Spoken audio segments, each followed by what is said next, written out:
Hi everybody, welcome back. Today we'll be exploring Marulan, but first, a little history. Prior to European settlement, the area was inhabited by Gundagara First Nations people. An ex-convict, John Wilson, was the first European to pass through the Marulan district when he led an expedition into the area in 1798. The plan, devised by Governor Hunter, was to explore the area and provide a very negative report. At the time, convicts were escaping and heading south in the mistaken belief that China was only 150 miles away. In 1818, Hamilton Hume and James Meehan passed through. They were investigating the agricultural potential of the Goulburn Plains. In 1819, Governor Lachlan Macquarie ordered the construction of a Great South Road from Picton to the Goulburn Plains. By the mid-1820s, the township of Marulan had been established as a private village located at the junction of Begonia Road and the Great Southern Road. The village was named Marulan. Around this time, Joseph Peters, a ticket of leave man, settled on land between Marulan and Goulburn and opened an inn. A new town was surveyed and laid out by the Surveyor General Thomas Mitchell in 1834. It was officially gazetted in 1835. Maps containing information for the self-guided tour of Marulan are available from the Goulburn Visitors Information Centre at 201 Sloane Street, Goulburn, or by visiting www.goulburnaustralia.com.au. Today, I'll be taking you on that tour, so sit back, enjoy, and don't forget to subscribe. First stop on the tour is the Marulan Butchery. The Victorian shop was built as a butchery in 1878 and once had an old bakehouse at the rear. A Federation-style house has since been added, and as far as can be ascertained, this site has always been a butcher's shop. Even before the present facade of the shop was built, it was known as Feltham's Butchery, and customers queued up outside to be served through the window. Everyone who can remember says that Granny Feltham was still a good butcher at 93 years of age. Wattle Glen Cottage was built in 1889, but the story goes back to the site of the convict road gang at Wingello, north of Marulan, in 1834. After their departure, Thomas Brown built a large sandstone inn on the site and named it the White Horse Inn. After Thomas was accidentally killed in 1851, his family moved to Marulan and the inn was deserted and derelict. The late John Seiler bought the stone and built Wattle Glen Inn in 1889. He lived here for a period of time before leasing it to various tenants. The Coronation Store. This late Victorian Federation shop with attached residence was built in 1902 in the year of the coronation of King Edward VII. This elegant old building was erected by Jack Seiler for a shop selling groceries and drapery. A room at the rear is known as the band room. This was where the brass band gathered regularly for practice. A large galvanised iron shed at the rear of the house was possibly the old showground pavilion. It stored various rural and farming produce. There have been a number of owners of the Coronation Store. It was usually run as a general store, but at one time was a swap shop and later a real estate. It is now a gallery and antique shop.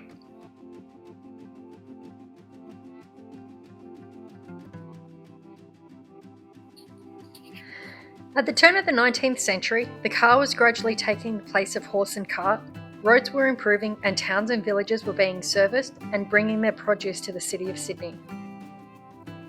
With the increase of motorised travel, the need for service centres or petrol replenishment points became more important as the horseless cart pushed further and further into the state.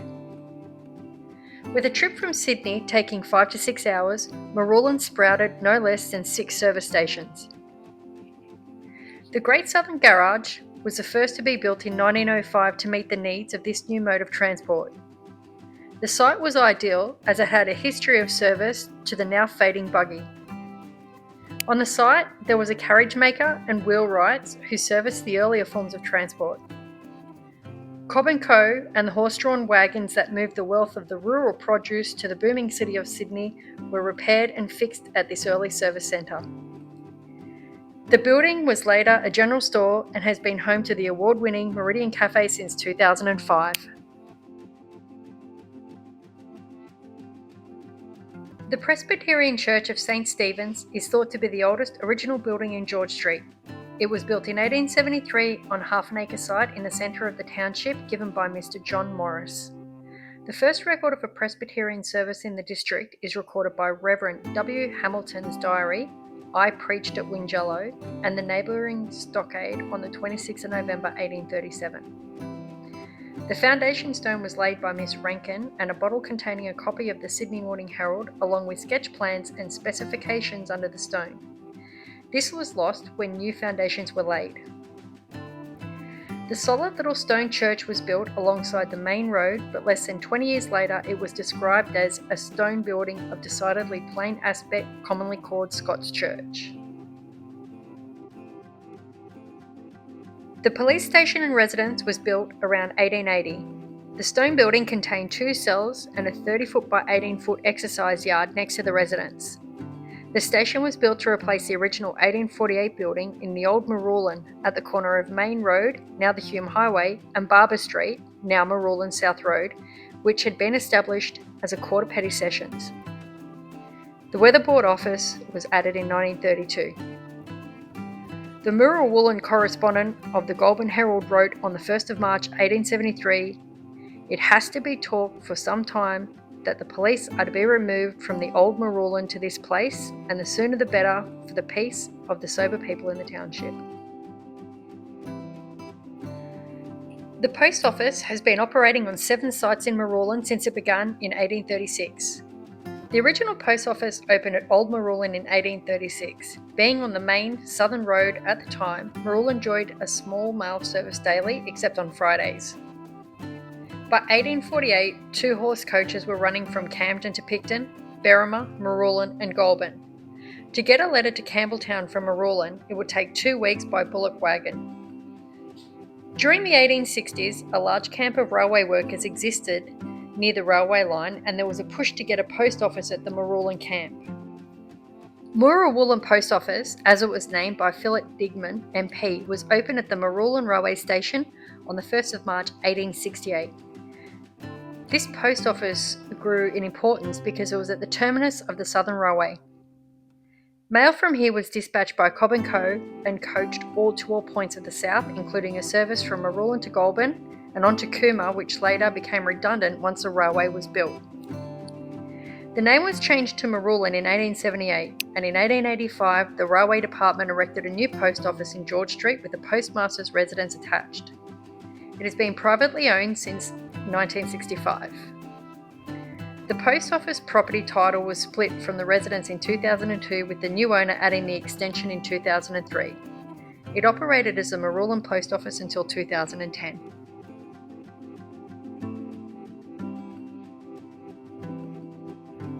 It would seem that the terminus was established as a hotel in the early 1860s prior to the opening of the railway in 1868, making it one of the longest continuously trading hotels in rural New South Wales. In 1867, an advertisement in the Sydney Morning Herald offered land for sale at Marulan, showing the terminus in operation. At the turn of the century, when all licences were recalled by the government, only one permit was issued in Marulan, and that was to the terminus. It was rumoured that the reason the terminus was selected for the licence was because the licensee's son was a member of that parliament.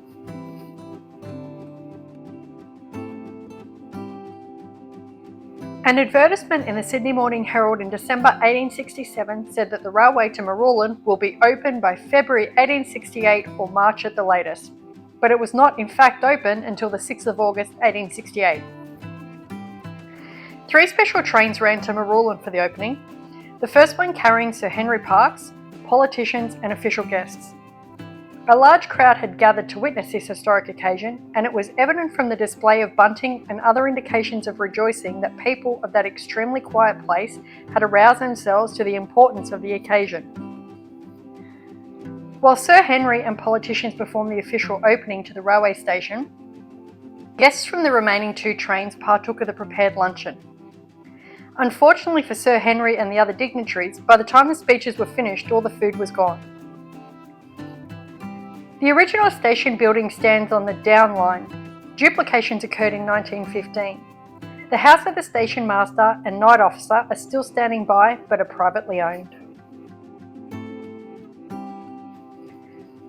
This lovely little church is made of Wingello sandstone. Dating back to 1878, it was named by Mrs. Thomas, the wife of the Bishop of Goulburn. The rectory was built in 1886 and is now a private residence. Of interest is that below the foundation of the stone, a sealed bottle lays containing an 1878 Queen Victoria 3-penny coin, a copy of the Australian Churchman, and a piece of parchment on which a message was written.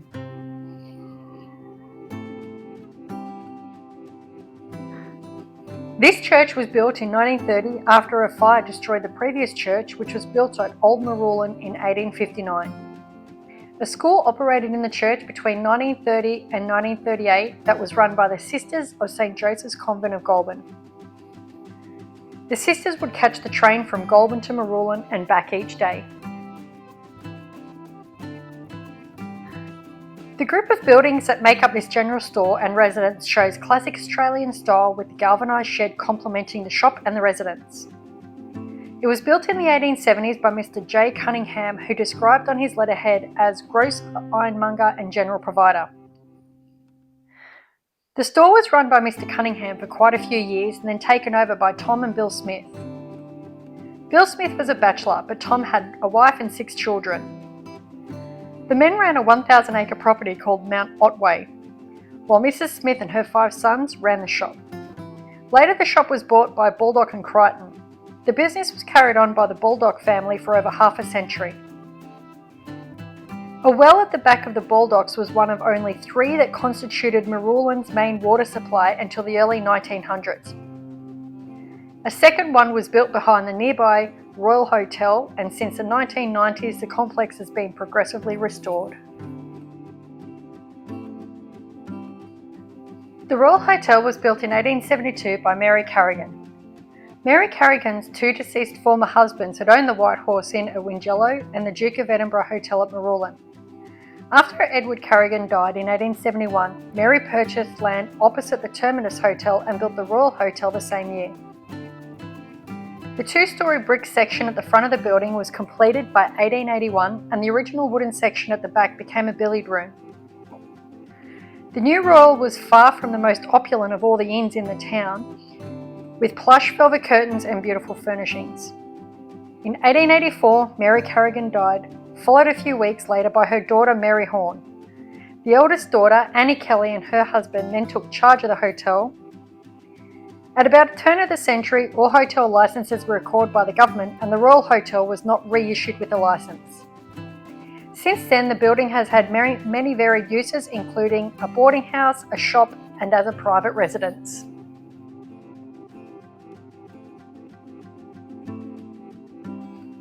This delightful mid to late Victorian cottage was originally the home of Joseph and Sarah Coombs. By 1890, the building was owned by William and Mary Ross, who ran a grocery store there, as well as operating at blacksmiths at the rear of the shop.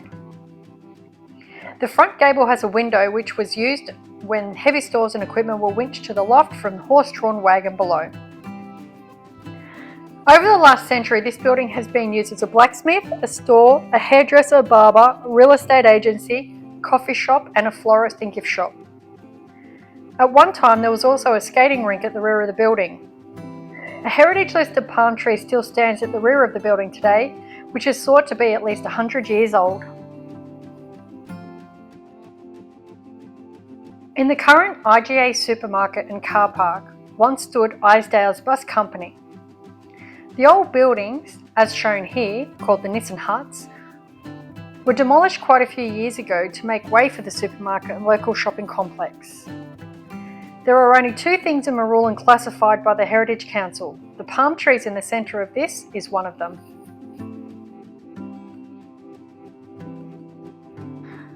The first hall on this site was the Marulan School of Arts. School of Arts were built in many towns and villages throughout New South Wales in the late 19th and early 20th centuries. They were the forerunners to today's clubs. They usually had a library, newspapers to read, and many indoor games to play. It was basically a men's club, as the women were supposed to stay at home and look after the kids. In later years, after women's lib, the School of Arts introduced ladies' lounges. After World War II, we had local clubs, televisions, and the halls reverted to village halls. In the 1920s, a large hall was added to the rear of the School of Arts. This included a stage, dressing rooms, and a projector room at the rear. The School of Arts became the supper room. The hall was used extensively for dances, balls, concerts, picture theatre, weddings, show society, parties, and much more. This building was first a hotel run by Mr. and Mrs. Fisher and their 9 children. It later became a grocery store. They had the first refrigerator in town, and in the 1930s began to have ice cream delivered by train. This was a big hit with the kids, as the ice creams were only 1 penny each. There was an old weatherboard house here that burnt down. Jack Seiler then bought the block and built Coronation with bricks taken from the old Wingello stockade area. Mrs. Sharkey, who worked at the hotel, had just won the lottery and bought Coronation. The sandstone base was quarried by convicts.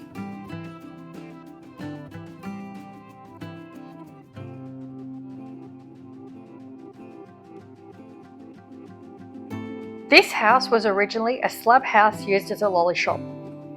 Bullseyes, barley sugar twists, or conversation lollies were all wrapped in newspaper. The present house was built in 1930 by Jack Seiler as the residence for the manager of Metropolitan Portland Cement.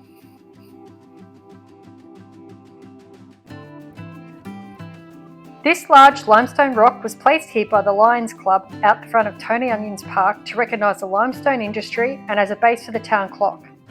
It is the largest piece ever transported by road, and it actually broke the loader. Here we have a sculpture commemorating the meridian time in Marulan. Marulan is the only town in the world that is exactly on the 150th meridian, which is the basis for Australian Eastern Standard Time.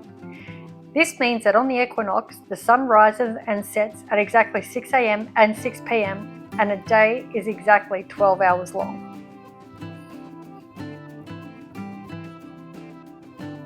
Thanks for joining me. I hope you enjoyed my tour of Marulan. Please like, share and subscribe, and be on the lookout for my next video. Don't forget to check out all my other videos of my many adventures, and please feel free to leave a comment.